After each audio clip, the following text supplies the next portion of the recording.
Okay, so we're at the review part of the stream. So let's talk about what we liked about ActRaiser, what we didn't like, maybe some of the mixed feelings we had about it in between.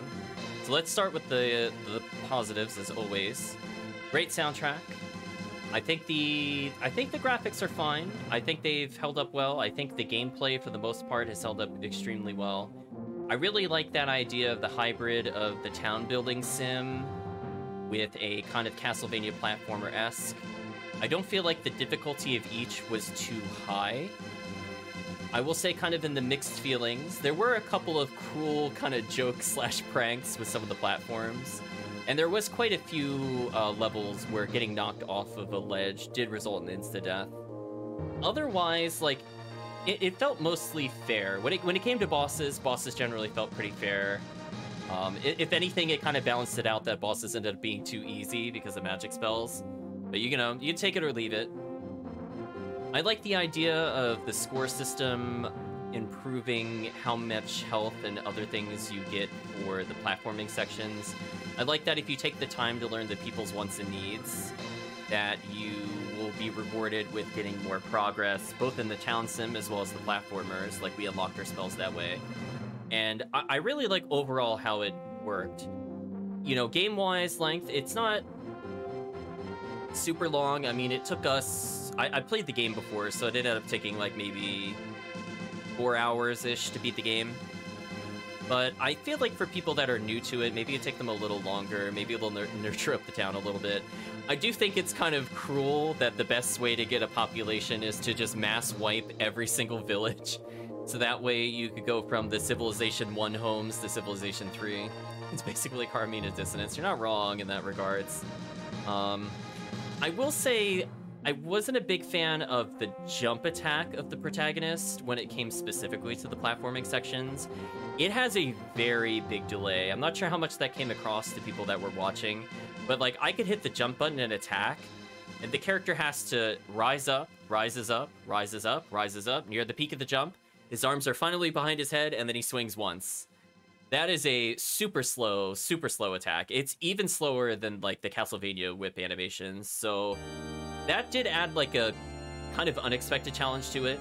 But I think the flip to it is that if you did ground-based attacks, you could literally get, like, 4 swings in before you do 1 jump aerial attack. Like, it was actually ridiculous how slow the aerial was compared to the melee.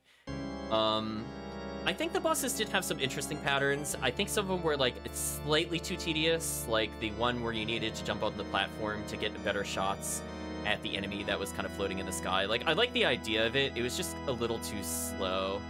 I would have liked it if the platform had raised slower, so that way you could get more hits, because you already do a lot of strikes while standing still. So that would have probably evened out the pace without doing anything else too crazy. Final boss of the game, fairly easy. I did like that it used the long-range sword attack. In fact, there's only one other boss where we got to use that, which is kind of a shame. I just like to see us get powered up. And unlike a Rogue Galaxy, it was a real power-up. We were not nerfed. After reap then sow a new civilization technique. Got it, exactly. I did like having the different god powers in the sim builder, because for the most part, it's mostly just directing a line away from your temple in order to guide them to monster layers. Once the monster layers are sealed, it advances the plot, and you could get some items. It had, like, enough to it that I thought it was kind of interesting. Killing monsters gave soul points, or SP, or whatever the acronym stands for. And that could let you use, like, sunlight to deal with the snowfields, or dry up marshes, or rain to deal with the desert. Wind was not used as often, but in theory, it could help you deal with a lot of monsters, so for people that are really struggling with it, in one of the later areas, North Wall, it would be useful. Earthquake was one of our favorites, for sure. The fact that it destroyed all the weak buildings and let the big buildings come back in was so useful. I think it was also a nice touch that the overworld map updates based off of what you do to it. So if you do alter the terrain or different buildings are built there, I do like that it shows in, like, the overworld. I thought that was actually a really nice touch. And just overall, I think the game got it right for the most part. I would say some of its weaker points would be some of the later levels were a little questionable with where they put some healing, and some really weird blind drops. Like, I felt like there was definitely kind of a prank going on when it came to the pyramid stage in Cassandora. That one was kind of brutal. There's a couple times where the platforms look like they're gonna stop, but they dip just slow enough that they put you into, like, a spike pit or fire. So if you jump on it the first time you see it, you're like, oh, it won't go down that far, right? And it's like, no, it's just gonna outright kill you. But given that you do start with a decent number of lives, it wasn't, like, super heartbreaking.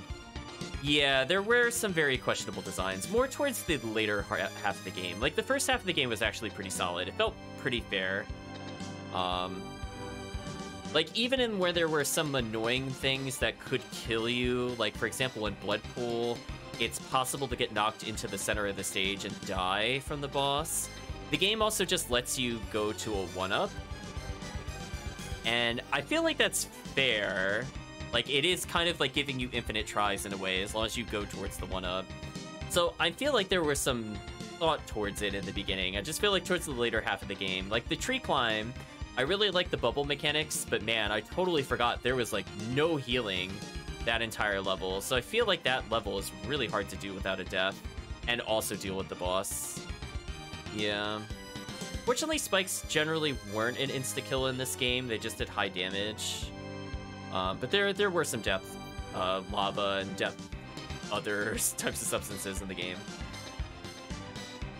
I don't recall if I mentioned it in the review so far, but man, the music is really good. I'm a big fan of the composer. This person has gone on to do a lot of games that I consider to be very iconic to me, and maybe to other people as well. Maybe people know him from the original Streets of Rage. He did all of the soundtracks, to my knowledge, Streets of Rage 1 through 3. He then went on to do a lot of... I almost said Ridge Racing, but that is not quite correct. There is a racing game series. I am blanking on the name at the moment. But more importantly, Chad has seen us play things like Etrian Odyssey, or maybe you've played the original Ys 1 and 2, and those soundtracks are phenomenal. This person is just very, very talented, and so it's always very nice to hear the soundtrack coming back to the game.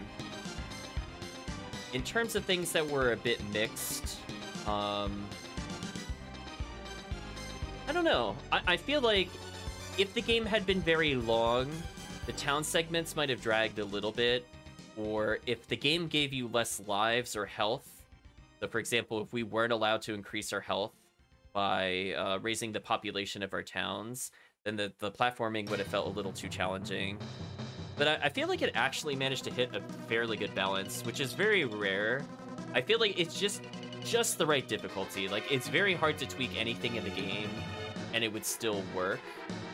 So, congratulations to them. This is still, as I said before, probably one of my favorite SNES games. So, I think from that standpoint, there's really not too much else to say. So, Chad, if you have any final words you want to give, by all means. Oh, actually, there's one thing we're going to mention in the review. Some of the dialogue is a little repetitive when it comes to the town people. So we had one where the angel, every time an event happens, goes like, "There's something unexpected that happened in Fillmore. Let's go to the temple." And I believe Chad got up to 52. I think it was 52 times that happened in the game. Like, the dialogue was very unexpected. Yeah, they could have worked on that a little bit. Overall, I think the translation was okay. They kept it mostly abridged. Like, it's kind of like expectations of the era. I'm not expecting like a great epic on an SNES game. It has like it's a handful of translation issues, but I think for the most part it worked. I did like that there's a lot of different menus you could look into. I really think for the time, being able to play with the message speed was so crucial. Otherwise, as I said before, that would have felt a lot more tedious one way or another. And I don't know, I mean, I just think there's so much to it that just kind of worked. I like kind of traveling on the overworld and the Sky Palace. I like how that became like your hub for preparing for battle, where you swapped out magics. I mean, I guess I'll talk very briefly about magics. There's only one magic to get, and it's Stardust. Don't even bother with the other ones. They're so bad in comparison to Stardust. Stardust is just broken. So I think that is the great equalizer of the difficulty. Round clear. Well, I guess with that, I really don't have anything else to say, so we'll give chat just a few more seconds to think about what they want to type.